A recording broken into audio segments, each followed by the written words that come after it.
Greetings, everybody. This is Serpentine451 here, and welcome to another episode of Weeb Warriors. Joining me, as always, is my good friend Jordan. How you doing tonight, Jordan? Doing pretty good, Tony. How about yourself? Just any other night, I had to make sure that I had to pay my rent for the month, so we were good there. Alrighty. So, we have our usual 5 shows, and what will be on the topic for the Otaku Soapbox for this week? Well, we'll have to find out and see. Okay. What's first up on your queue, Jordan? First up on the queue is That Time I Reincarnated as a Slime, Episode 9, Attack of the Ogres. So, in this episode, we essentially are dealing with Rimuru, who has learned that he has inherited a human form with the death of Shizu. R.I.P. the MVP, I suppose. And he has learned a few things about his human form. Firstly, he has no gender inherently. And secondly, he can make his human form appear older, masculine, or feminine as he desires, but maintains his sort of androgynous, youthful appearance just to confuse everyone, you know. Yeah, weird. But beyond that, we get to see two things. One is the appearance of the frankly extremely badass fucking samurai ogre. Yes. These Japanese-inspired ogres, which are very similar to Oni, which can mean either way, because Oni could mean ogre in Japanese. Typically. Or it can also mean demon, too. True. I think that they were going for a very traditional, Western European fantasy world, so they stuck with ogre, but it's pretty clear that these are very directly influenced by Japanese culture, hence the katana. But and for that matter, Prime Maiden outfit that one of them had. Yeah. But these fucking ogres were badass. Especially the old man. I don't know what sort of fucking flash step nonsense he did, but Rimuru ain't here for the nonsense. It's very difficult to harm him, even though it didn't really do jack shit. Yep. They were just shocked and amazed that he was the old man was able to cut through Rimuru's arm. And they all started attacking the goblins because it was all a misunderstanding. Because in the previous episode, there was a masked individual that turned an orc into a greater orc. So those orcs decided to attack the ogre's home. And the ogres were like, well, we were attacked by a masked individual that had a bunch of orcs on his side. All right, bet. Found the masked individual. Let's kick their asses. I was like, I feel like that deductive reasoning was the weakest you could possibly come up with. Do you even see any fucking orcs here? Yep. They were just like goblins, orcs, same fucking thing. They're evil. Get dead. Pretty much, yeah.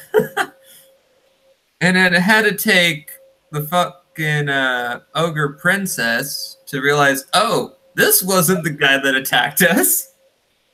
And the way they figured it out, my dude pulls out this giant fucking ball of black fire. And like, there would be no reason for him to attack at night stealthily. Do you see how strong he is? He would annihilate us outright. We could literally mass armies against this fucker and still die. And I was like, you damn right. Damn right.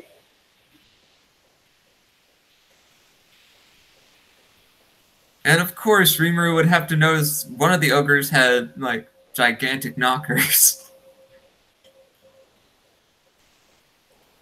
True. Rimuru and his weakness for the large breasts. But yeah, in the end, the ogres realize their mistake, and Rimuru invites them to have dinner with him. ultimately, I can see him going on to ally with them and name them because that's sort of his shtick. Yeah. And also fucking Gavita. This useless little fuck.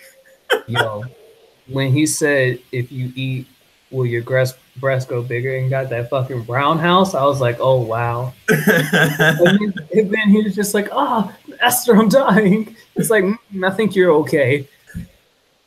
Yeah, because he got sliced up by the one of the ogres. Yeah, we gotta say, Gavita has his moments of being useful and being completely useless at the same time. Oh Lord. But overall, I can't wait to see what the next episode has in store. I wonder what kind of names he's gonna give to these ogres. Oh Lord Jesus, I am not prepared. How about you, Jordan? Are you prepared for that kind of nonsense? I am no and yes. Very good, Jordan. All right, so what's next up on your queue? All right, next up on my queue is Goblin Slayer, episode 9, There and Back Again. Goblin Slayer, having survived fucking death, uh, goes into the sewers once again, this time to finally root out the goblin infestation that is affecting Water City. In the sewer, they find a fucking beholder of all goddamn things. Now that was episode 8, and then episode 9 is where what they're gonna do with the mirror that they found, which is a portal to another world where goblins are building shit. Yeah, the beholder, that fucking nonsense. Was the beholder found at the end of episode 8 and killed in episode 9? No, it was killed in episode 8. Found, well, it was found in episode 7, killed in episode 8, and now they're figuring out what to do with the mirror in episode 9. So they just kill all the goblins in episode 9. Essentially, yes. And we also learn that. Did we talk about episode 8? I don't remember mentioning the beholder. That's because you had your technical problems last week. Oh. I still have technical problems. This is my lab laptop, which is why the camera quality is different. Okay, so either way, since I wasn't there, found a fucking beholder of all things, killed this hoe with a flower bomb. Then they discover a gate mirror, which is linked up to a goblin settlement, which is where all the goblins are coming from. Goblin Slayer arranges to kill all the goblins and take the mirror. Long story short, they devastate the goblins with some arrow assaults and very well-placed sword strikes, also abusing the goblin champion's sort of AoE smash attack to devastate the goblin numbers before ultimately bringing down the fucking ceiling and using the gate mirror to transport any of the rubble that would have crushed them into the goblin habitat where it inevitably crushed all the fucking goblins. They then encase the damn mirror in cement and leave it at the bottom of the sewer, effectively sealing an ancient magic artifact of priceless value forever.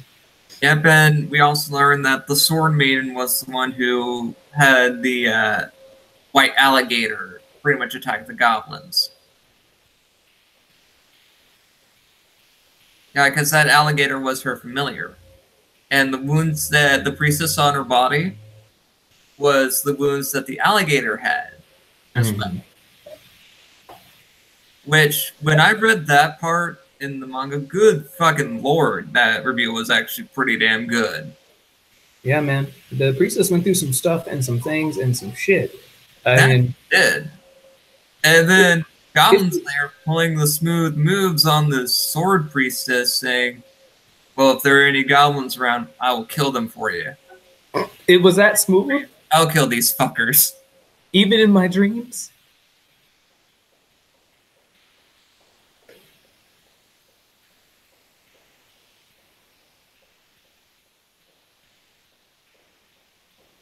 Yeah, because some of these women in this world get fucking damp when the Goblin Slayer actually kills shit. It's fucking creepy, but I kind of like it.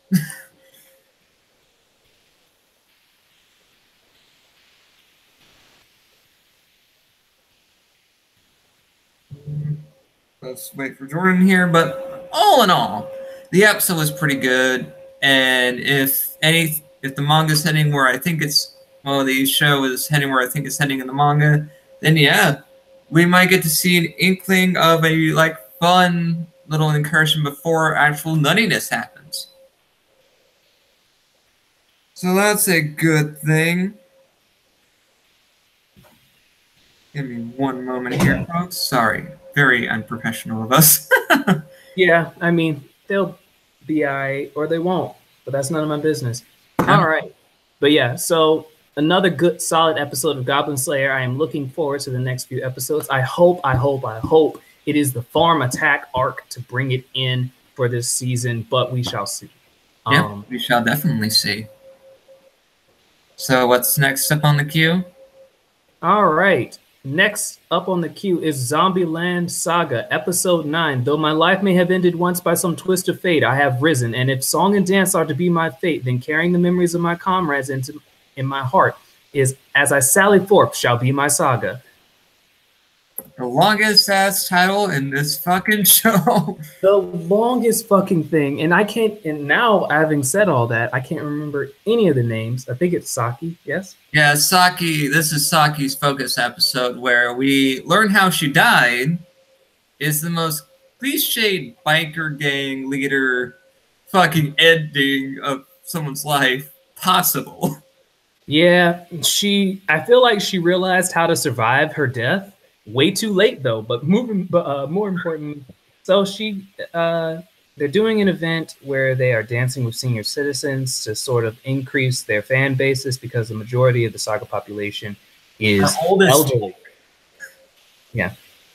And in doing so, they anger the local woman biker gang, of which Saki was the previous and first leader. Mm-hmm. Or perhaps she wasn't the leader. No, it was Reiko. Yeah, I mean, she says that, but also Saki has said she was the leader in her announcement, right? When she was first introducing herself. So somebody's lying. Well, some people want to make sure that they don't want to end up like the friends. Wouldn't you agree? Nonetheless, Saki becomes involved with these girls as they end up kindling up an old rivalry. I almost said middle, but it's not that uninteresting. Long story short, the girl is trying to be a female biker to essentially go not necessarily against her mother, but against what her mother represents, which is submission and weakness. Not too much is fleshed out into the rationale as to why she feels this way. Because her mother pretty much raised her. Well, her mother, Reiko, was a member of the biker gang that Saki was a part of when she was alive. And when she saw Saki die, she expressed that she wanted to live a normal life after being a member of their biker gang. When Saki died, she was afraid that she didn't want her daughter to end up like Saki did, or live the life of a delinquent, so to speak. So she tried her best to try to have her daughter live a normal life. And when her daughter found out about her past as a member of a biker gang, her daughter saw the inherent weakness in her mother from that point forward. At least that's what I get from it.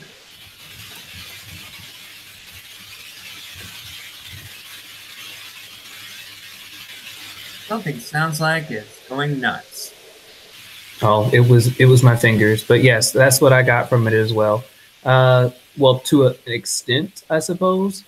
Like I understood the mother's motivations, It's just I didn't understand her daughter's like animosity towards her because of it. Right? Like there was no events revealed from her past that would make her feel a particular way about being weak or submissive. True, but we're we're dealing with a child that's trying to act tough and trying to act like a member of a biker gang. I suppose trying to act tough and risking my life in a chicken race across the fucking edge of a cliff at night for no fucking reason. That seems a little bold. But then again, I am older. Maybe if I was a teenager, I'd feel differently. Because But yes, as always, Taichon had me fucking dead in her few themes. And I hope that episode 12 is a Taichon focused episode. I don't care if she awakens or not at this point. I would literally I just want to be dead laughing. Yeah, because Taichon taking the bite out of the girl, her name was Maria, by the way. Taking a bite out of her hair was hilarious. Yes. Oh, and the song for Saki's focus episode, which may be a theme that each of the girls who get focus episodes will have a song that they will perform as the head of the group for that performance. Oh, I hope so. Please let Taichon have a head lead song in her focus episode. I am ready. I wonder if we'll get it though, because the episode 10 doesn't seem to be anyone's focus episode, and we still have Yagiri. Well, it seems like to me, since Yagiri was the one that was talking about it, it would be essentially her focus episode. I suppose.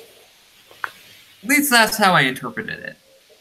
The only thing I can imagine for Yagiri is that they end up like someone from like the Saga Historical Society unearths some random artifact or something.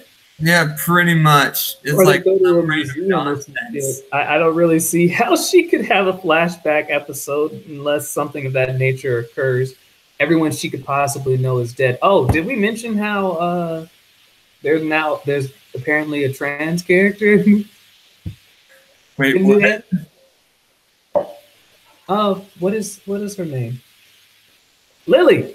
Oh yeah, that's right. I mentioned that last week. Yep. Yeah, good old Maseo.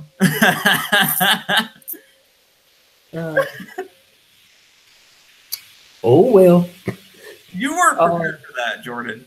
I'm sure you were. Yep, I'm not getting into that one. Next episode.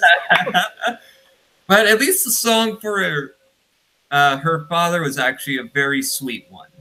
Yes, and at least they stopped doing that fuck-ass 3D animation that they were doing in the first few episodes. It was pissing me all the way off. I was like, what sort of low-budget shit is this?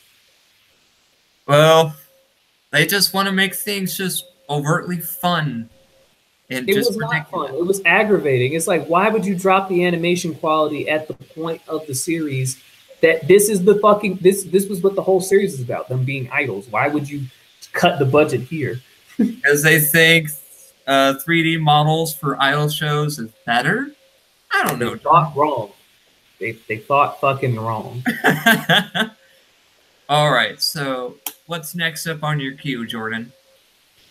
The last one that I saw was this week. Rascal Does Not Dream of Bunny Girl Senpai, Episode 9, Sister Panic. My girl Mai and her sister, what the fuck is her name? No, Notiko. Okay. Mai and Notiko end up switching bodies in another adolescent syndrome outbreak, and they must live each other's lives with mixed results. Oh yeah, there were some definite mixed results here. It's pure utter nonsense with Mai and Naniko's body just basically living the idle life, and Naniko in Mai's body pretty much doing the showbiz route. Yeah. And Sakata is pretty much helping them out all the way through it, like he has been with the other adolescent syndrome cases that he's dealt with so far. Yeah, he seems to be the go-to guy for these sort of situations. It almost makes me wonder if his adolescent syndrome is to cause the adolescent syndrome in others. Oh, good Lord. If that were the case, it would actually make me die of laughter. Well, it's sort of, I mean, his sister would be like, if we accepted that his sister was an outlier, then the rest of them occurring around him and to his friends seems a little odd. Mm-hmm. Like, I get that that's the premise of the anime, right? Like, don't get me wrong. But also, in universe, why is that? Yeah, that's what I'm wondering. But yeah, not to put this arc on the back burner or anything, but I just learned that the next arc is about my girl Kaide. Mm-hmm. I'm excited. I know you are, Jordan. But anyway, well, we have some things that happen in the episode as well, like when Nanako actually fainted during a shoot that Mai was supposed to be at. Then we also have a few other bits of nuttiness that have happened in this particular episode. Like Sakata being his usual self, going to work, given a key, and trying to understand to Mai's place, and given the nature of how Mai and Nanako's relationship as sisters would work. Like Nanako and Mai are half sisters, meaning that they have the same father, but they have different mothers. And it's pretty much shown that both these girls are in a proxy war between the two different mothers. Yes, that is true. And because of that, they have a very negative opinion of each other and sort of like a love-hate relationship, which apparently is reflected often in brother-sister relationships. I can't speak on that. Me and my brother actually like each other a fair bit. Yeah, as an older brother, I try my best to show my sisters the right path. Although my sister, who is roughly 3 years younger than me, barely listens to me at all, because we're that close in age. And my youngest sister, she's afraid that I will just pick on her too much for her to do anything bad in my presence. I suppose that's one way of going about things. It's not easy being an older sibling. That's for damn sure. No, it is not. It is easy to make people. It is easy for people to believe otherwise, but not technically true. No, it is not true. Especially when you have stubborn mules for sisters. But anyway, do you have anything else to add, Jordan, to this episode of Rascal? No, I think Rascal continues to be an underrated hit. Every episode is pretty solid. I enjoy the characters. Sakuta and Mai's relationship is just amazing. It makes me laugh and smile all the time. And I look forward to seeing the last 4 episodes of this series, especially with a Kaide arc coming up, because I really need her to, I don't know, recover from her shut-in attitude. Yeah, I mean, because she seems like such a great girl. She should go out there and experience life again. And also those ugly sluts should get their comeuppance. But, one step at a time. Yep, one problem at a time, Jordan. Yep. And then the last one we have is SSSS Gridman, Episode 7, Scheme. No, I'm sorry, Episode 9, Dream. Yeah, essentially, since you missed out on... You're behind on Gridman, Jordan, I will give you the basic rundown for this episode in particular. Essentially, Akane creates a kaiju to trap Yuta, Utsumi, and Rinka in a dream, for she is their primary focus. And the armaments and Gridman himself are trying to break our our three members of the Gridman Alliance from the stream world. And Akane is very distraught that she's not in the foremost thoughts of everyone around her, which is pretty much why she's controlling the city itself and shaping it in her own image, is because she wants to be primarily noticed. And this kaiju she creates is actually pretty powerful, and we also get to see the armaments become their own combined mecha of sorts. I think its name is Zoran. Nice. This thing is fucking nutty. I'm sure everything in Gridman is nutty, and it keeps getting nuttier. Oh, and believe me when I say this, the in episode 9, there's actually a moment where we have somewhat breaky, like a moment in a Trigger anime where everything kind of looks wonky and out of place.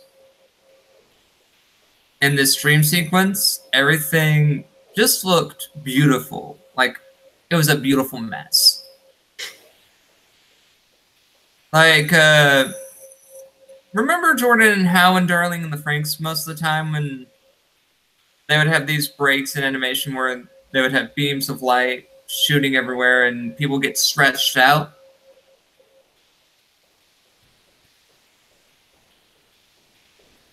Essentially, that's what happened at one point in episode 9, which was really good. It really added to the fact that they were trapped in a dream. I found it very enjoyable in that way.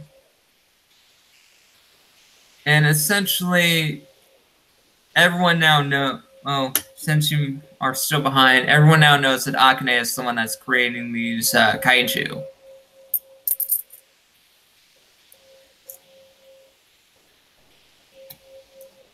Alright, so what's the last episode you can remember, Jordan? 6. Good lord. Yes, no, there is no point in trying to catch me up. I'm glad to hear that the show is continuing to do well, and I look forward to watching these episodes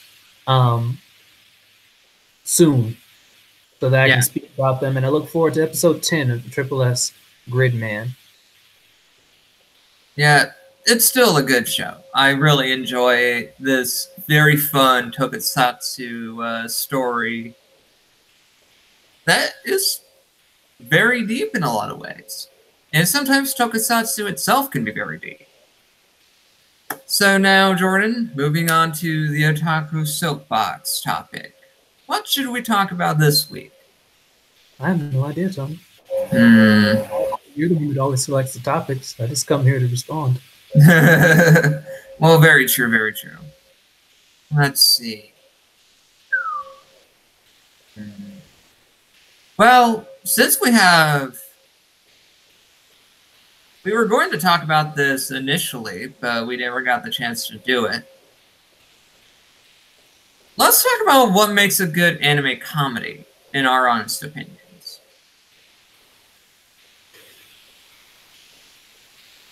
So for me, I think comedy in all forms is one of those things that's very hard to pin down. Like Nichijou, I find it to be funny in certain situations, but not most. I don't really like comedy that's just like everything's good and then something totally absolutely fucking random and impossible happens. Like, that's not funny. Well, and for me, my sense of humor can range from, I can get bits of foreign humor, and I also enjoy a good slapstick routine or two, because sometimes I like to laugh to see people in pain.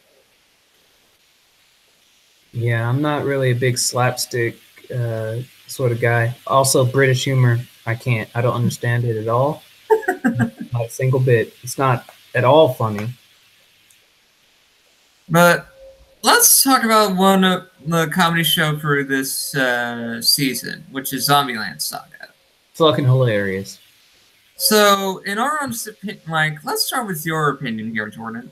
What makes what in your honest opinion makes Zombieland Saga work as a comedy that can make both of us laugh?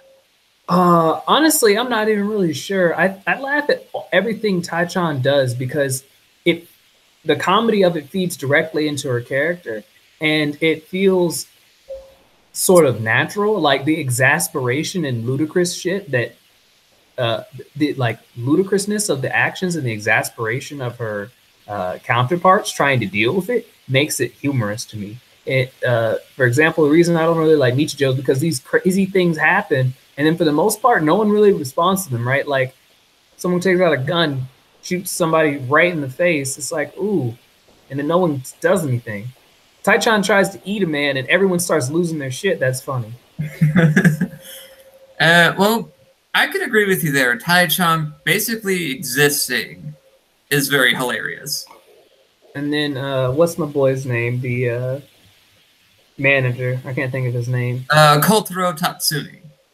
Yeah, Kotaro's his switch up with his dialogue where he's like calmly talking and then he just starts yelling some obscenity.